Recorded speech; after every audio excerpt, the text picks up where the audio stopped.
unfortunately, I did not realize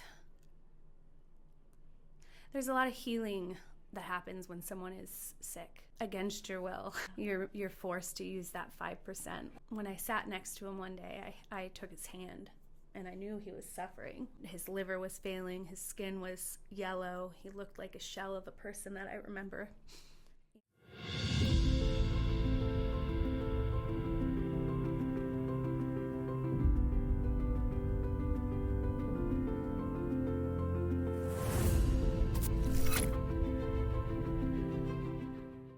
Welcome to episode 3. We're going to talk today about mindsight, the lens that lied to you. Angela and I share a conversation with each other today about the ways that make it really hard to embody curiosity over judgment. Angela's going to share a moment of connection that happened in her life, a saving grace moment that allowed her to create a connection that otherwise wouldn't have existed, because she decided to show up with curiosity. You're going to take a lot of deep breaths today because you're going to see yourselves in this conversation. So grab a coffee, find a comfy seat, take a deep breath. Let me get Angela and let's have this conversation. Episode 3. Wow. I'm shaking off my nerves. It's wild. Yeah, it's good. It's wonderful. I like it. I like you. All right, cool. Let's do it. The blooper reels after 8 of these are going to be wild. Episode 3. We're going to talk about mindsight. The lens that lied to you. Oof. And me, myself. That inside pretty little liar. Well, very true. Yeah. What if I told you that the way that you see people, the way that you see yourself, it's not authentically the truth about you. It's a wound pretending that it's protecting you. Every fight that you've had, every slammed door, every night that you whispered, "What's wrong with me?" I think you said that out loud last time. I did. Why am I like this? It wasn't about who you are. It's about the lens that you've been forced to look through since the day that you learned survival over self. Dang, that's heavy. I would say we just jumped right in there. I liked it. Let that simmer. Today we're talking about mindsight and the ability to see inside someone else's inner world, and what happens when we lose that mindsight. Yeah. Which a lot of us, day to day, in and outs, that's what we've done. Most of us have lost Never had it. or never had it to begin with. Never had it. Yeah. That's me. Yeah. That's me, girl. And I think that's most of us. Yeah. I mean, until you have the language for it. Yeah. And you don't have it. Yeah, and it's a silly thing to have to learn way into your adulthood. This should be taught. Our children will know. Yeah. That's so simple. That makes me so feel simple. good. So before we go deeper, we'll stick our head up out of the water for a second, right? Let's check in. How are you feeling? Where are you? Today, I've been a little aggravated this morning. Just circumstances out of my control. And although the aggravation hits like it should, and it stays for just as long as it needs to. Whereas before, I would tailspin into this day-long preparation for anything and everything that could happen. Today, I'm cycling through the feelings, and that feels good. You take away its power, I right? do. When you just name it, and you just say, like, yeah, I get why you're here, right? You can have a seat. Sit on my lap, aggravation. I'll scratch your back, make you feel better. How are you on that wheel of wheels? Yeah, how am I feeling today in this moment? I feel light, which is weird. That's kind of a weird feeling for me. I like it. I know that's not really a feeling, but yeah. I'm sort of coming off of, I had a really good coaching session yesterday, and the really good coaching session was sandwiched between a day of complete irritation and aggravation. Yeah. So it was really this kind of moment where I was like, ooh, I get to feel something different. And then I walked out. It was in jail. So I walked out of jail right into the world, and I was like, oh, irritation. It's back again. But I woke up this morning. We're going to the beach tomorrow. I packed my little guy's suitcase, and he's going early. So it's just light today. It's the weekend. I know we're kind of recording this off schedule, so it's different. I feel different this morning being in here, and I feel good. I feel light and airy. Yeah, that's good. The minor aggravation of the parking scenario. Oof. Way gone. It's gone out the window. We forgot about it. He just sat next to you for as long as it needed to. Yeah. And then the excitement of what we're doing, and it takes over in such a good way. We'll get into what mindsight really is, but when you can get authentic in how you feel and just let it be, just notice it, because you're allowed to be there. Right? I have every right to feel irritated and then to walk into another room and feel complete bliss, right? And excitement. Real fun and just like looking at the new setup that we've made out of what we have, and it's exciting. Just conquering it every time we walk in here. We launched our first episode. Yes, it's out there. And it's getting really good feedback. It is. People really love it. Yeah, it's very cool. It's very cool. I think that aids in the container of joy. Yes, it's resonating. It's landing where we want it to land, which is really cool. Me the chilly willies. Yeah. Just in time for me to cry then soon. Angela, I want you to read your poem. Yes. The poem that came up today, and I was inspired by the things that you're doing within your program to write that, and all the things that we're doing together. It's so inspiring. So I will get into that. Luckily, I can edit out all of my mumbles and my startovers. But I suggest you close your eyes if you're listening and just put yourself wherever this poem puts you. Yes. Just go there. Relax, get into a comfy spot, and let it speak what it will. It's called Unbroken for various reasons. It's going to be great. Give it to us. It's called Unbroken. They say broken things are dangerous. So I stayed behind the glass, behind the fractures. I thought I was brave. Sitting in the shrouded dark cell. The only view of the outside, the future, the past, clouded. Have you been in this room? In this kaleidoscope of broken glass? I put my face to the shards and used my hands to remove the fog and the moisture from my lens. The pressure, the weight of the shards cut at my soft fingers as I tremble, watching the ghosts, watching them write my story, watching them laugh, celebrate their triumphs against my will. My hands bled. They poured warm red liquid under its weight, the weight of the cracks, but I let them.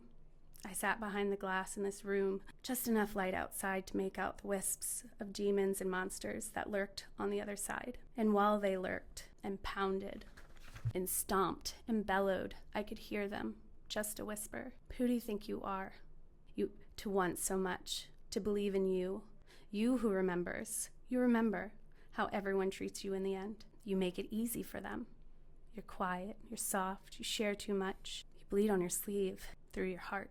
You're a ghost. You allow the gore of your wounds to create art for others around you. And I stay in this room. I stay in this room to be shielded, and all the cracked pieces of me, distorting what I'm afraid to let in. Light, a small wisp of light that trickles through my looking glass, reveals a fault in the lens. A corner, a piece, has failed and fallen through. And out of that opening, I can just make out the ghosts as they recognize me in this small piece of actuality. Their looks of pride and ego and judgment fade to fear. I thought, why do they fear me when I'm the one terrified of them? I picked piece by piece as the slices, cuts, wounds bled, and I carefully continued through the sharp edge. And with each of those shards as they fall, the light that I noticed before starts intensifying. I pause my advances, picking through the opening large enough now to see everything. The demons, ghosts, monsters, they all seem to transform in this light. They're not ghosts anymore. They're wolves, but they don't look menacing. They lurk in the shadows, almost pleading for me to break through more, push more, allow that light through. And with every piece that falls, the realization of the source of the light becomes very clear. I look down at my hands, at my core, at my feet. The light pours blindingly through me, and with every broken, dangerous shard that falls, you bask, you kick, you punch, you fight, and it falls. It morphs and it rains down. My light cascades through each piece, and in doing so, each piece that floats around me now creates a globe of iridescence. The light surrounds me, the warmth, the kindness, the love, the acceptance, the curiosity. And as they slowly creep towards me, the once shelled monsters puppies at the very most. They crawl on the ground, ears pinned back, trembling towards the magnificent light that I now emit around me. I welcome them, and they curl next to me.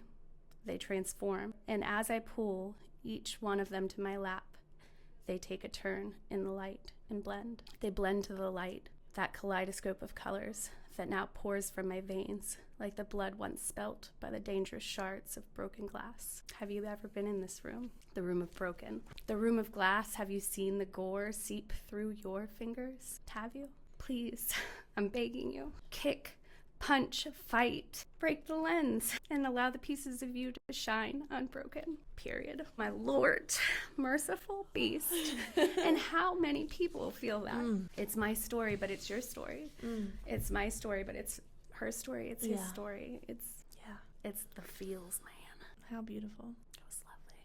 Thank you for sharing that. Thank you for allowing people to see themselves in that room. Yeah, I hope to be able to do that more and more comfortably, and it's what I really hope to do one day. So we need a deep breath. We're gonna let those pieces of us be here. Just be here in whatever part of that story you're at, right? Yeah, because they might still be wolves. Yeah, they might be monsters. They might be monsters. They might be ghosts. Maybe they're puppies. It's truth, man. Shake it off. So mind sight, right? Mind sight is the ability to see in another person's mind. And the reality is we're still learning to see in our own. Right.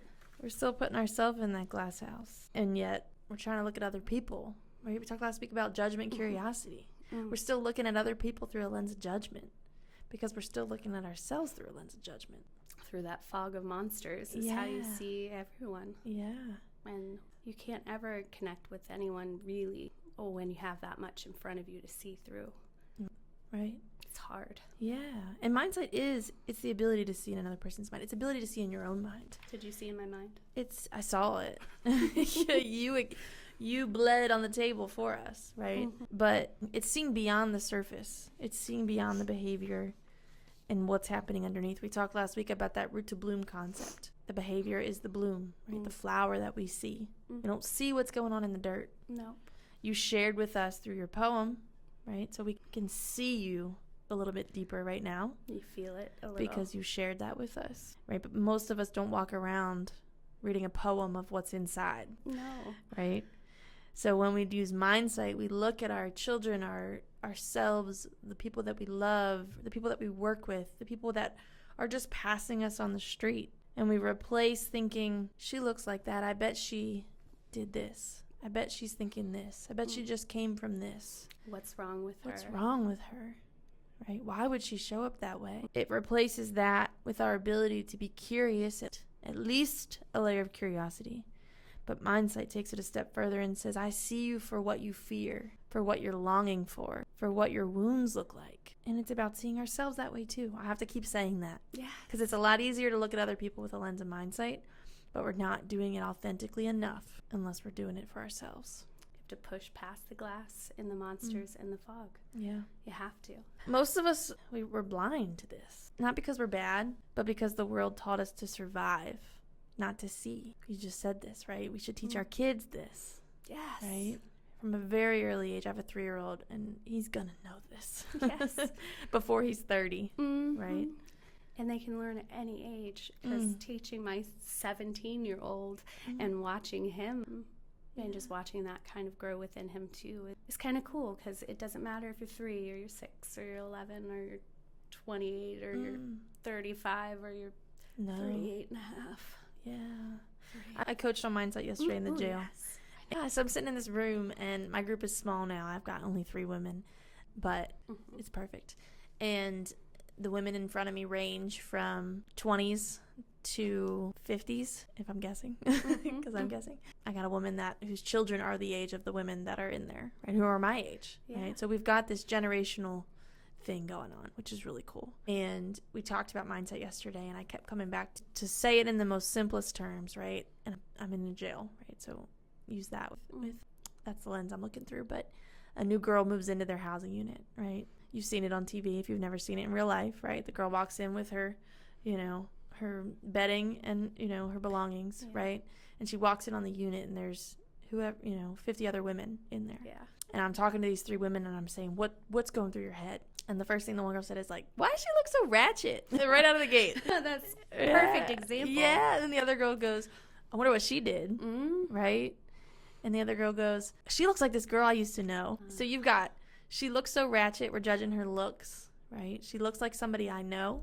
We're relating her to something else, somebody else, right? Another experience. And the other one that said, I wonder what she did, right? We're judging, right? No curiosity went into those thoughts. No. And I told the women, there's nothing wrong with you that you think that, because that's what most of us go to. That judgment, right? You think of a new kid coming in your class, right? At school. A new girl starts at work, right? And immediately we're relating, we're labeling, right? We get into this labeling trap. We talked about that last week. We start trying to make assumptions about this person. That's what we do, right? Mindsight asks us to look at that girl's roots. What happened to her? I wonder what's inside. Yeah. So different. Yeah. It's changing. Those are those restorative questions, right? It's changing of what did you do to what happened to you, right? Why? I want to know why. I want to see you on a deeper level. We lose mindsight, right? We talked about in the beginning, we said most of us never had it, right? So, but how do we lose it? Because I think inherently, my little 3-year-old, right, when he starts out in the world, he's being conditioned by his surroundings. Very true. And so he's looking to me. He's looking to his dad. He's looking to his teacher. He's looking to his friends. He's looking to television because that's the era he's, being raised in, right? He's looking at all these things and thinking, how do I show up in the world? How do I look at the world? And my child, if you're plug for Paw Patrol, right? He's a Paw Patrol fan, right? So in every episode of Paw Patrol, you've got a good guy and a bad guy, right? You've got the Paw Patrol here to save the day because Mayor Humdinger, right? The villain is showing up and doing something bad is the way that it's portrayed. Right. Without the other people in his universe telling him that not everything is good and bad. Television is going to tell him that, right? So he can become conditioned at a very early age to label people as good and bad. And it's my job to offer him the language of mindsight and curiosity that says, I wonder what happened to Mayor Humdinger, right? I don't know enough about his backstory, right? But to get him to ask why. And so there are 6 barriers. And this is going to be a little bit of a gut punch, okay? Because you're going to be listening to this and thinking, the girl said yesterday in my coaching session, she was like, ooh, yeah, I do that. And I was like, I know, we all do it. And she's like, well, how do I not do that? How do I get out of this trap, this cycle, right? So let's go through the 6 barriers. And then I'm going to give you some hope. Right, but let's talk about the barriers. Thank the Lord. Let's talk about the barriers because I think in the barriers you're going to find yourself. You're going to see yourself. You're going to scooch down in there and you're going to say, ooh, yeah, I do that. You're going to get that awareness. Yes. That you keep talking. Yeah. Keep saying if you're aware. Yes. The first one is conditioned beliefs, right? Conditioned beliefs. So the way that my 3-year-old is being conditioned by television, right, and media, right? We're also conditioned by the way people respond to us as kids, right? If I do this, it's bad, right? Yes. So now this is bad. Because at 3, 4, 5, 6 years old, you're told something's bad. That is your language. That is your narrative. Right. Conditioned beliefs might also look like people are inherently selfish. That could be a conditioned belief. Are there any conditioned beliefs that come up for you? For me, people are going to try to walk all over you because you are soft. Yeah. And that probably comes from somewhere, right? Yes. You weren't just born with this belief. It was something that you became conditioned to. Over and over. Yeah. And the more everything is reinforced, the harder it is to break free. Yeah. A conditioned belief for me is that I give everybody trust. To me, trust isn't earned. To me, I give it out. And I've been burned by that, right? But that's a conditioned belief that I show up in the world with. Right. And that's because of my experiences. Exactly. Right? And that's why I wanted to say that not all conditioned beliefs are negative. Yeah, so I go to an Orioles game and I leave my bag at the chair and I go and get a soda. And the rest of the world is thinking, what on earth is she doing, right? Yeah, but that's a conditioned belief that I show up in the world with. So others could be that, you mentioned it, but, people will take advantage of me, right? Or walk all over me. Yeah. These conditioned beliefs could be old wounds that are talking. And until we name them, until we give awareness to them. We just go about, it's part of our 95% subconscious, right? We're going to say that in every single episode. Yeah, I mean, 95% of what we move around in the world doing is because of habits and patterns. Because somebody, when I was a kid, told me this was bad, or this was how we show up, and so that's how I show up. And you talk about flipped lids in a way that is super connecting to this lack of awareness idea. Tell me about that. So there's this idea that goes into brain science, right? That I'll give you a little brain science for a second. I love right? science. Okay. So we can make our brain with our hand, right? You just put your thumb under your fingers. Okay, and your thumb is your amygdala. Your amygdala is your emotion center. It's your memory center, right? And then you've got your fingers, which is your prefrontal cortex. Right. So this part is your prefrontal cortex. And when we flip our lid, right, you've heard that. Somebody's, oh, dang, she flipped her lid, right? She went off, right? Complete dysregulation.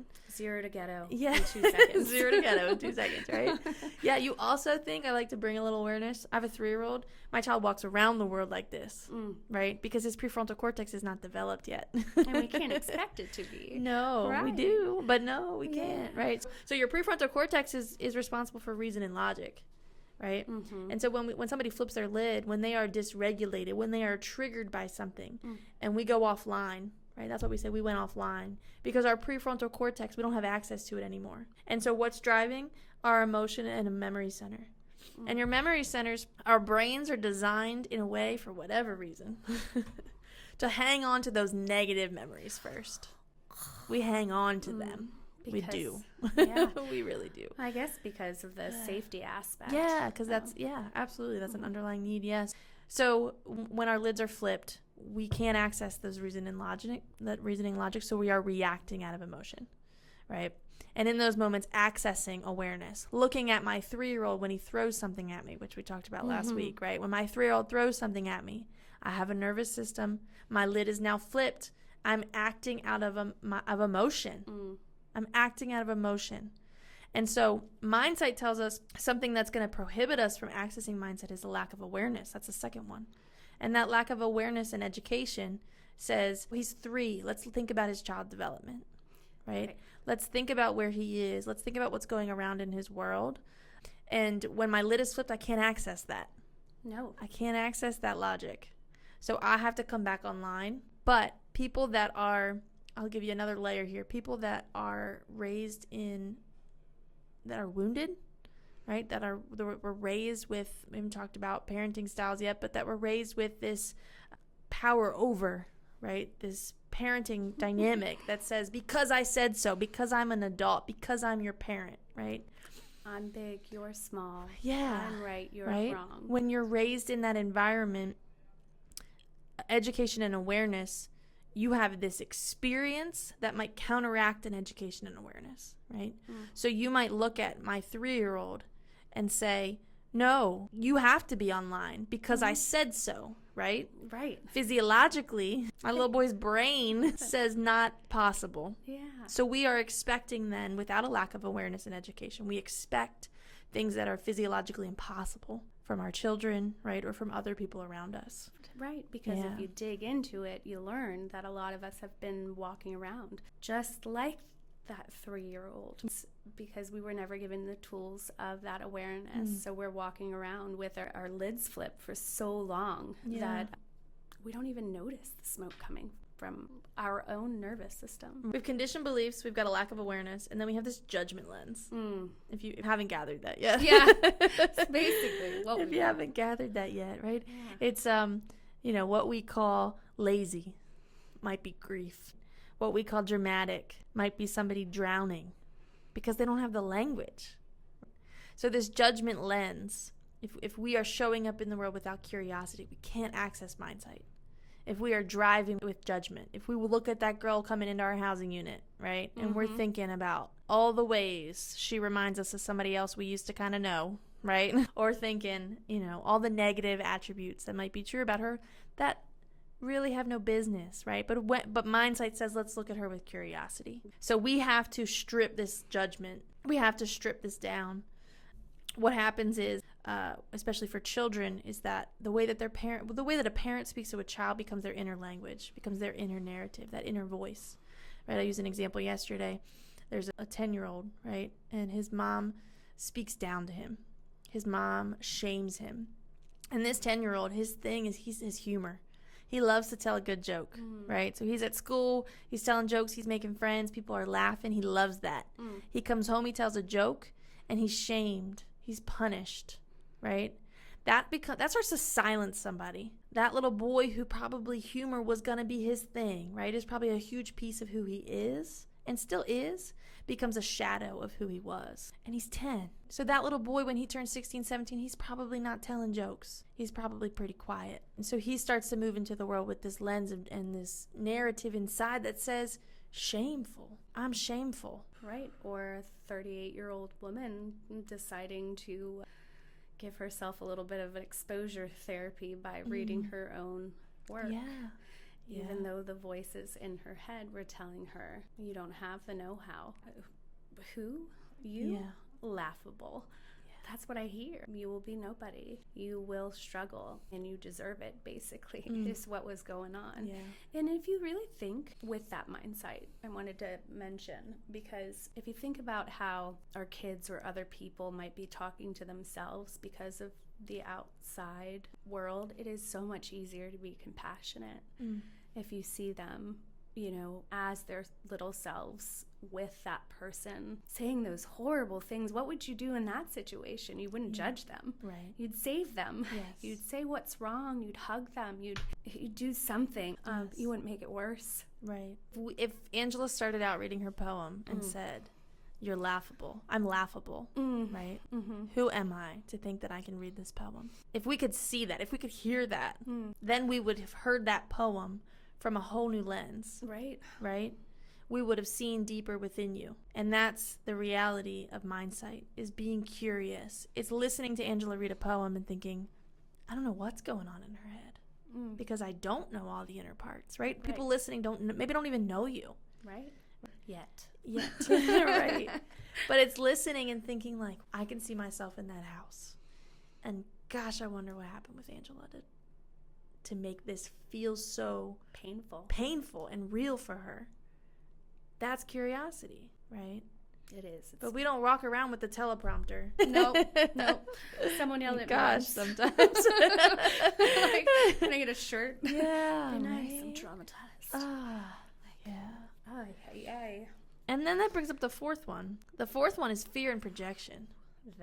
And this, I'm going to spend most of the time talking about what triggers you, because that's fear. That's where fear and projection typically stems from, right? So your triggers are the unhealed parts of you. What triggers you tells me that there's it's an open wound that maybe there was a Band-Aid over, right? And you maybe peeled it back a little, right? If somebody else's behavior triggers a response in you, that's what a trigger is. Yeah. Right? And so what happens now is, let's think about this in terms of a relationship. If I were to be in a relationship that was abusive, right? I'm with a man and it's an abusive relationship. I leave that relationship and I eventually walk into another one. Fear and projection says this man, because he's a man, he is likely to abuse me. Because he raised his voice, he is an abuser. I am not safe, right? Because he's quiet, he's angry at me. Fear and projection. He's tapping his foot. Yeah. He's pissed about something. Yeah, right. But we walk into these other relationships, we walk into the world with all this baggage, all this fear that says, I've been here before, this is unsafe. And so we might walk into other situations that might be safe, right? He might be quiet because he had a hard day at work, right? And that's his way of processing. Yep. He's tapping his foot because he's regulating his nervous system. He raised his voice because he's watching a football game. Yeah, right? Exactly. Right, but those things become triggers and they create fear centers within us. And projection then looks like, I have to go. I have to leave, right? I have to walk away from this. Or it says, you're bad, right? When that man might be good. Right. Yeah. So fear and projection doesn't allow us to embody mindset because it's created labels from our triggers. And somebody said yesterday, this is when the girl said, yeah, what the heck am I supposed to do about this? Exactly.